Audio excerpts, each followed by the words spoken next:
This is what I normally will clean.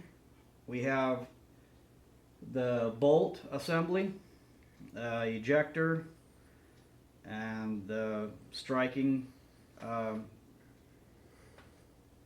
mechanism there, all in one. That's how it comes out. I don't recommend pulling it apart any farther than that. So I will usually get a Tupperware container like this, and I fill it with hot water and dish soap. I know that there are other actual gun solvents. That's just what I use for some of my parts. If you guys think I'm crazy, let me know. And if there's some, really bad things that can happen because of me using that, let me know. Because what I do is I'll soak it in here, clean them up, and then I take them, rinse them off, and then I take them and blow all the excess water out of them with compressed air, with my air compressor. So I will put all these parts into a container like this. The two springs do just slide over the top of each other like that. Here's your safety switch. I haven't even torn this apart. I probably wouldn't unless there was a problem. I do oil this, and I'll tell you about that. This seems to get a little bit of blow. I call it blow by, but anyways, it gets a little dirty from the powder that it gets blown onto it. So I'll clean those up. Usually use a toothbrush, clean them all up, rinse them off, blow them off with air, make sure they're all nice and clean and completely dry.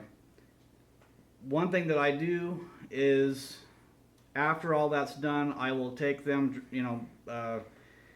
then I take some good motor oil. I'll take some fully synthetic motor oil, and that's just what I've been using. And I always have it in my garage. The way I look at it, it has been engineered for 100 years or so, or longer, to keep metal on metal friction down, and that's what you have here. So what I'll do is I'll just take my little finger and dip it, and then I'll just wipe the whole part down. I might put a little extra drop in some of these places where you actually have movement.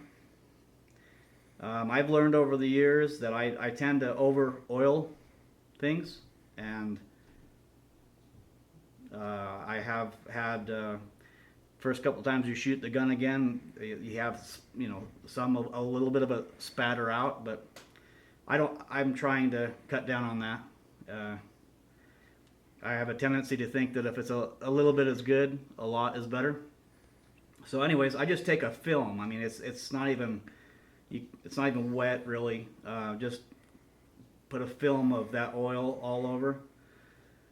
Same thing on everything. I'll just wipe a film of, and then in the ejector area, I might put a drop right there. Same thing with the big long slide here for the firing pin. I'll probably pull it out like so and maybe put a drop on there, and then just wipe it all in and move it around, make sure everything's nice and loose and lubed up. I'll wipe off any excess if there's a bunch of crazy crap all over. I do that with all these. And then it's time to reassemble.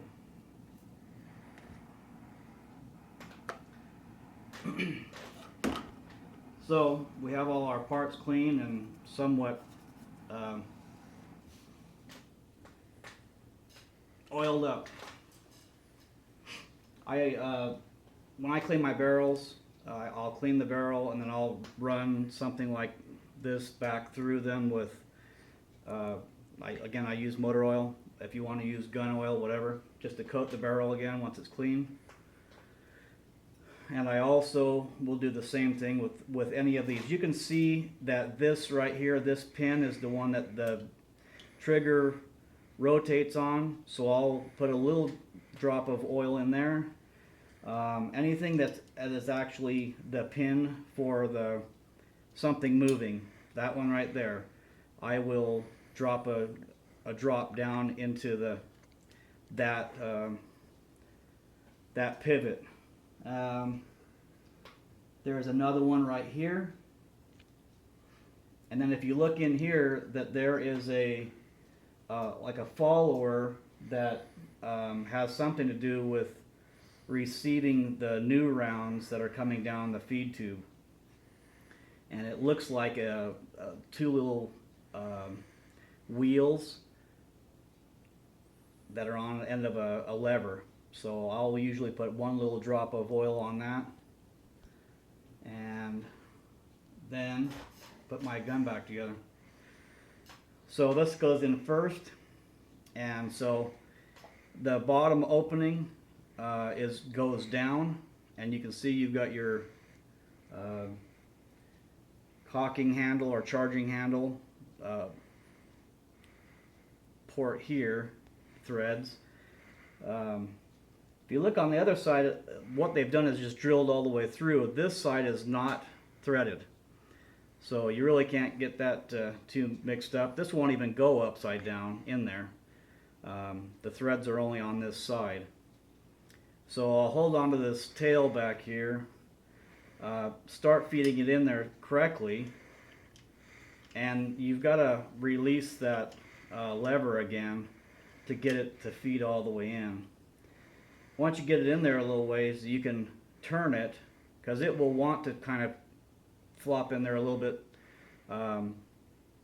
It won't go too far, but see, the cocking handle won't line up now. You just got to kind of rotate this back to where you can get the that one. You can get the cocking handle back started again. And then I put that on at this time. So you have your bolt in there.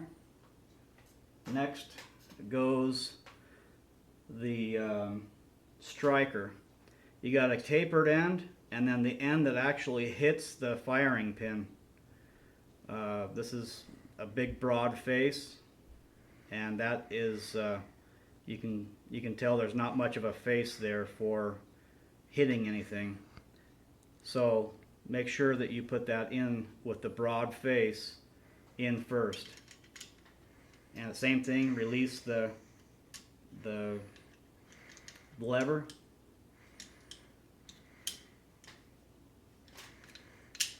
So you have those two pieces in there. Next thing is I always want to have my pin that goes in here handy when you do this, because again, it's going to be under some fairly tough pressure when you start shoving this spring assembly back in there. It's already, you got to get it to where it's actually starting in here a little ways like this. Once you get it in there, it's already starting to want to bind up. So you've got all the rest of that you've got to push in and then line this up correct. So what I do is I'll look at this and say, okay, it is on fire or safe. Okay, so let's not try and put it in upside down. You know, let's get all that oriented now so that we are putting it in, so you're not trying to mess with that also. So it pivots at the bottom like that, and you can see that I've got the holes lined up, and I'll start pushing this in, wiggling around a little bit, and there's the holes lined up. Then while I'm doing that, I'll take my pin and get it started in there, push it all the way through.